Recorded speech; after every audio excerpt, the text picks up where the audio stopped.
Ram care of Aadi. Akhil P ധർമ്മജൻ്റെ പുതിയൊരു നോവലിലേക്ക് നമുക്ക് പോകാം. 2018 ജനുവരി 23 5:45 AM. ചെന്നൈ റെയിൽവേ സ്റ്റേഷന് ഏതാനും കിലോമീറ്ററുകൾക്ക് മുമ്പുള്ള ആവടി എന്ന ചെറിയ റെയിൽവേ സ്റ്റേഷൻ. അതിരാവിലെ ട്രാക്കിലും ട്രാക്കിൻ്റെ പരിസരത്തുമൊക്കെയായി വിളിക്കിരിക്കാനിരുന്നവർ സുരക്ഷിതമായി മറ്റു സ്ഥാനങ്ങളിലേക്ക് മാറിയിരുന്നു. ഹോൺ മുഴങ്ങി വേഗത കുറച്ച് 4-ാം നമ്പർ പ്ലാറ്റ്ഫോമിലേക്ക് ആലപ്പുഴ ചെന്നൈ എക്സ്പ്രസ് വന്നു നിൽക്കുമ്പോഴേക്കും പുറത്തിറങ്ങുവാനുള്ള ആളുകളുടെ തിരക്ക് വാതിൽക്കലരികിൽ രൂപപ്പെട്ട് കഴിഞ്ഞിരുന്നു. ട്രെയിൻ നിൽക്കുന്നതിന് മുൻപേ തന്നെ ആളുകൾ തിക്കിത്തിരക്കി ഇറങ്ങിത്തുടങ്ങി. ചെന്നൈ സിറ്റിയുടെ ഔട്ട്ഡോറിൽ താമസിക്കുന്നവരും ജോലി ചെയ്യുന്നവരുമൊക്കെയാണ് സാധാരണ ആ സ്റ്റേഷൻ ഉപയോഗിക്കാറുള്ളത്.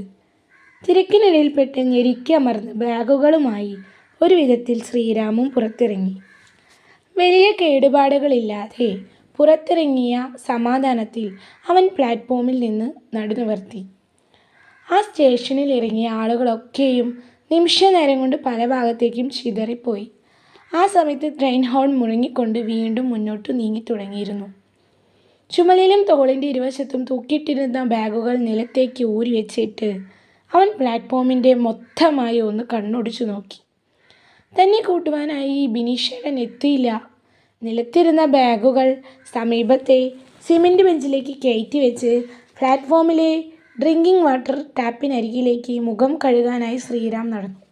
ടാപ്പ് തുറന്നതും ഷൂ എന്നുള്ളൊരു ശബ്ദം മാത്രം കേട്ടു. ടാപ്പിൽ 2 വട്ടം തട്ടി നോക്കിയപ്പോൾ കേട്ട ശബ്ദത്തിൽ വ്യത്യാസമുണ്ടായതല്ലാതെ വെള്ളം വന്നില്ല. മുഖം കഴുകാനുള്ള പദ്ധതി ഉപേക്ഷിച്ച് അവൻ ബാഗുകൾ വെച്ചിരിക്കുന്ന ബെഞ്ചിലേക്ക് പോയിരുന്നു. തൻ്റെ എതിർവശത്തുള്ള ട്രാക്കിൽ ഒരാൾ ഒരു കുപ്പി വെള്ളവുമായി ബീഡിയും വലിച്ച് കുത്തിരിക്കുന്നത് കണ്ടപ്പോൾ അവൻ ചുറ്റുപാടും ഒന്ന് ശ്രദ്ധിച്ചു. ദൂരേക്ക് മാറിയും ചില ആളുകൾ 2 ട്രാക്കിലൂടെ നടുഭാഗത്തും ട്രാക്കിനുമൊക്കെയായി കാര്യം സാധിക്കുവാൻ വേണ്ടി കുത്തിയിരിപ്പുണ്ട്. സമീപത്തുള്ള പബ്ലിക് ടോയ്ലറ്റിലേക്ക് നോക്കി. താഴിട്ട് പൂട്ടിയിരിക്കുന്നു. എന്തായാലും തമിഴ്നാട്ടിലെ ആദ്യത്തെ കണി കൊള്ളാം, ശ്രീരാം സ്വയം പെരുപെറുത്തു. ഫോൺ എടുത്ത് അതിൽ 1 മണിക്കൂർ മുമ്പേ വിളിച്ച ബിനീഷേട്ടൻ്റെ നമ്പർ ഒരിക്കൽ കൂടി ഡയൽ ചെയ്തു. രാമേ, നീ എത്തിയോടാ? പിന്നില്ല. നിങ്ങളിത് എവിടെയാണ് മനുഷ്യ? ഞാനിവിടെ കുറേ നേരമായി. അപ്പിഡിംസിൻ്റെ നടുവിലാണ്. അതൊക്കെ ഇവിടെ സർവ്വസാധാരണമാണല്ലോ.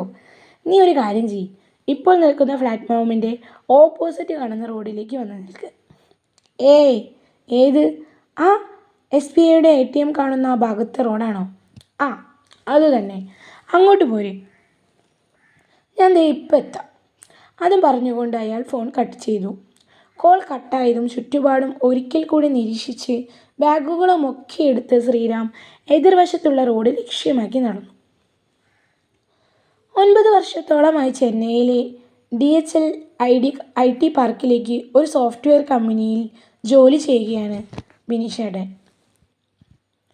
ഏറ്റവും അടുത്ത സുഹൃത്തായ മനീഷിൻ്റെ ചേട്ടനായതിനാൽ ശ്രീരാമും സഹോദര സ്നേഹം അയാൾക്കുണ്ടായിരുന്നു. 30 വയസ്സായെങ്കിലും വീട്ടുകാരുടെ കല്യാണക്കിഴിയിലൊന്നും വീഴാതെ ബാച്ചിലർ ലൈഫ് ആസ്വദിച്ചു കൊണ്ടിരിക്കുന്ന ഒരുവനായിരുന്നു ബിനീഷേട്ടൻ. പഴനിയിലും രാമേശ്വരത്തും ക്ഷേത്ര ദർശനത്തിന് കുടുംബസമേതം പലപ്പോഴായി പോയിട്ടുണ്ടെങ്കിലും സിനിമാ പഠനത്തിന് തമിഴ്നാട് തിരഞ്ഞെടുക്കുമ്പോൾ ഏകധൈര്യം ബിനീഷേട്ടൻ ചെന്നൈയിലുള്ളതായിരുന്നു. എതിർവശത്തുള്ള റോഡിലേക്ക് അവൻ നടന്നെത്തിയതും റോഡിൻ്റെ ആരംഭത്തിൽ കാണുന്ന SBIയുടെ ATM കൗണ്ടറിൻ്റെ മുന്നിൽ ഒരു കറുത്ത ക്ലാസിക് ബുള്ളറ്റിൽ ചാരി നിൽക്കുന്ന ബിനീഷേട്ടനെ കണ്ടു. ഹോയ് ബിനീഷേട്ടാ! അവൻ ഓടി ചെന്ന് അയാളെ കെട്ടിപ്പിടിച്ചു. എന്തുവാടേ ഇത്? നാട്ടിലെ നിന്റെ സാധനങ്ങൾ മൊത്തം ഇങ്ങ് കൊണ്ടുപോകുന്നോ? ഇതിപ്പോൾ ഒരുപാട് ബാഗുണ്ടല്ലോ. അവൻ്റെ വലിയ 3 ബാഗൊക്കെ കണ്ട് അയാൾ അമ്പരന്നു. ഒരു വഴിക്ക് പോകുകയല്ലേ. എൻ്റെ സാധന സാമഗ്രികളെല്ലാം ബാഗിലേക്ക് എടുത്തു വെച്ചു. ശരി, സമയം കളയണ്ട, നമുക്ക് ഫ്ലാറ്റിലേക്ക് പോകാം. കുറച്ച് കഴിഞ്ഞാൽ റോഡിലൊക്കെ നല്ല തിരക്കാകും. ശ്രീരാം നിലത്തേക്ക് വെച്ച ബാഗുകളിൽ ഒന്നെടുത്ത് തൻ്റെ തോളിലേക്ക് ക്രോസാക്കി ഇട്ടുകൊണ്ട് ബിനീഷേട്ടൻ പറഞ്ഞു. ഒരു പൊട്ടലോടെയാണ് എൻഫീൽഡ് ക്ലാസിക് 350 ബുള്ളറ്റ് സ്റ്റാർട്ട് ചെയ്യപ്പെട്ടു. ബാഗുകൾ താങ്ങിക്കൊണ്ട് റാം ബൈക്കിൻ്റെ പിന്നിലേക്ക് കയറിയിരുന്നു. ആക്സിലേറ്റർ കൂട്ടി ഒന്ന് ശബ്ദമുണ്ടാക്കിയ ശേഷം ഫസ്റ്റ് ഗിയറിൽ ബിനീഷേട്ടൻ്റെ ബൈക്ക് മുന്നോട്ടെടുത്തു. ബുള്ളറ്റിൻ്റെ പിൻസീറ്റിലിരുന്ന് അവൻ ചെന്നൈ നഗരമാകെ നോക്കി കണ്ടു. ഭാഗം 2. വണ്ടിയിൽ തലങ്ങും വിലങ്ങും ഓടി പൊടി മങ്ങിയ അന്തരീക്ഷം. ലൂണ പോലെയുള്ള വണ്ടികളാണ് ആളുകൾ അധികമായി ഉപയോഗിക്കുന്നത്. റോഡിൻ്റെ ഇരുവശത്തും ചായക്കടകൾക്ക് മുന്നിലും സ്ത്രീകൾ ഉൾപ്പെടെ പ്രായം ചെന്നവർ ചായ കുടിച്ച് കുശലം പറയുന്നു. മിക്കവരുടെയും കയ്യിൽ 4 മണി പലഹാരം പോലുള്ള സമോസയോ ചെറിയ വെട്ടുകേക്കോ ഉണ്ട്. പലരെയും അരികിൽ പൂക്കുടയും ചീരക്കുട്ടയും കെട്ടിടം പണിക്ക് പോകുന്ന ആയുധങ്ങളുമൊക്കെ ഇരിപ്പുണ്ട്. അതാണ് അവരുടെ ബ്രേക്ക്ഫാസ്റ്റ്. റാം അവരെ സൂക്ഷ്മമായി നിരീക്ഷിക്കുന്നത് മീറ്ററിൽ കോഡ് കണ്ട ബിനീഷേട്ടൻ പിന്നിലേക്ക് തിരിഞ്ഞു നോക്കിക്കൊണ്ട് പറഞ്ഞു. അവനൊന്ന് മൂളിയ ശേഷം വീണ്ടും ചുറ്റുപാടൊക്കെ കണ്ണു വായിച്ചു. ഏകദേശം അരമണിക്കൂർ എടുത്തു ബിനീഷേട്ടൻ താമസ സ്ഥലത്തുമായ അയ്യപ്പൻ തങ്കാലെത്താൻ. സാമാന്യം തിരക്കുള്ള ഒരു തെരുവായിരുന്നു ബിനീഷേട്ടൻ്റെ ഫ്ലാറ്റ്. നടുവിൽ കൂടി ചവിട്ടുപടികൾ, മുകളിലായി പോകുന്ന തരത്തിലുള്ള 2 നില കെട്ടിടം. 2 നിലകളിലായി അന്യോന്യം അപരിക്കുന്ന തരത്തിൽ 4 ഫ്ലാറ്റുകൾ. മുകളിലത്തെ നിലയിൽ വലതുഭാഗത്തിരുന്ന അവരുടെ ഫ്ലാറ്റ്. ഫ്ലാറ്റിൻ്റെ വാതിൽ തുറന്ന് അകത്തേക്ക് കയറുമ്പോൾ ട്രെയിനിലേക്ക് കാലെടുത്ത് വെച്ചപ്പോൾ തനിക്കുണ്ടായ അതേ മനോവിഷമം റാമിന് വീണ്ടുമുണ്ടായി. ചെറുപ്പം മുതൽ വീട്ടിൽ നിന്നും അധികമൊന്നും അവൻ അങ്ങനെ മാറി നിന്നിട്ടില്ല. ബാഗിൻ്റെ സൈഡിലെ നെറ്റി കൊണ്ടുള്ള അറയിൽ നിന്നും ഒരു ബോട്ടിൽ ഓരിയെടുത്ത് അവശേഷിച്ചിരുന്ന ഇളം ചുവപ്പ് നിറമുള്ള വെള്ളം ശ്രീറാം വായിലേക്ക് കമത്തി. ദാഹിക്കുന്നതിൽ ഫ്രിഡ്ജിൽ തണുത്ത വെള്ളം മുഴുപ്പുണ്ടടാ. അവൻ ആക്രാന്തത്തോടെ വെള്ളം കുടിക്കുന്നത് കണ്ടതും അയാൾ പറഞ്ഞു. ഇത് പണ്ട് തൊട്ടേ ഉള്ള ഒരു ശീലമാണ് ചേട്ടാ. വീട്ടിൽ നിന്ന് എപ്പോഴെങ്കിലും മാറി നിൽക്കേണ്ടി വന്നാൽ അമ്മ കരിങ്കാലി ഇട്ട് വെള്ളം തിളപ്പിച്ച് വെക്കുന്ന 1-2 കുപ്പി വെള്ളം കയ്യിൽ തരും. എന്നിട്ട് വീട്ടുകാരെയോ മിസ് ചെയ്യുമ്പോൾ അതിൽ നിന്നും ഒരിറക്ക് വെള്ളം എടുത്ത് കുടിക്കും. അതോടെ എൻ്റെ ഹോം സിക്നെസ് താൽക്കാലികമായി ശമനമുണ്ടാവും.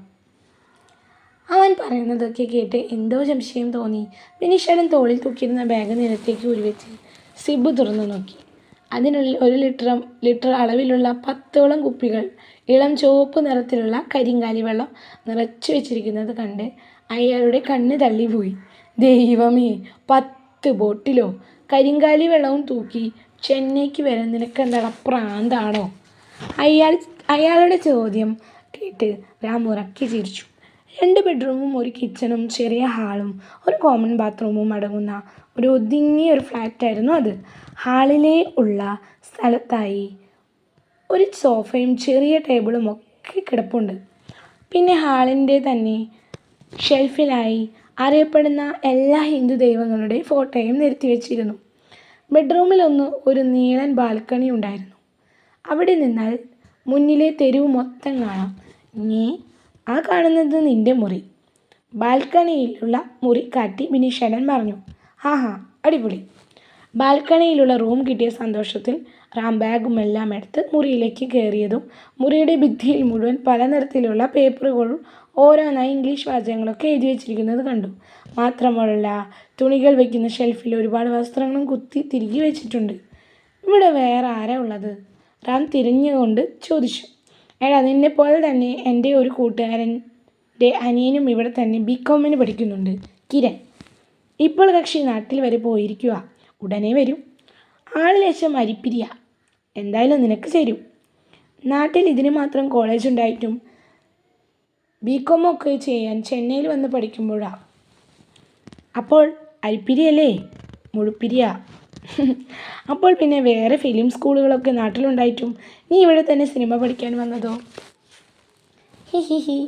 അത് പിന്നെ ഞാൻ സിനിമ മാത്രമല്ലല്ലോ, ഇവിടുത്തെ ആളുകളുടെ ലൈഫ് പഠിക്കാനും അതൊക്കെ ഒരു കഥയാക്കി എഴുതാനും കൂടിയല്ലേ വന്ന്. റാം മെളിക്ക് കൊണ്ട് പറഞ്ഞു. അതൊക്കെ നല്ലത് തന്നെ. പക്ഷേ ലൈഫ് പഠിക്കുന്ന കൂട്ടത്തിൽ തലതെറിക്കാനും മറ്റും പറ്റിയ ബെസ്റ്റ് സ്ഥലമാണ് ചെന്നൈ. മര്യാദയ്ക്ക് നിന്ന ഞാനും മര്യാദയ്ക്ക. അനിയൻ്റെ കൂട്ടുകാരനാണെന്നൊക്കെ കഥയെഴുത്തുകാരനാണെന്നൊന്നും ഞാൻ നോക്കൂല. അടുക്കളയിൽ ചപ്പാത്തി പലകിയിരിപ്പുണ്ട്. എന്തേലും അലമ്പിന് പോയാ തലമണ്ട അടിച്ച് പൊട്ടിക്കും, കേട്ടല്ലോ. എന്തായാലും നീ പോയി ഫ്രഷ് ആയിട്ട് വാ, താഴത്തെ കടയിൽ പോയി വല്ലതും കഴിക്കാം. ബിനീഷേട്ടൻ സ്വന്തം മുറിയിലേക്ക് നടന്നുപോയി. രാം അയാൾ പറഞ്ഞ വാക്കുകൾ ഒരിക്കൽ കൂടി ചിന്തിച്ചു നോക്കി.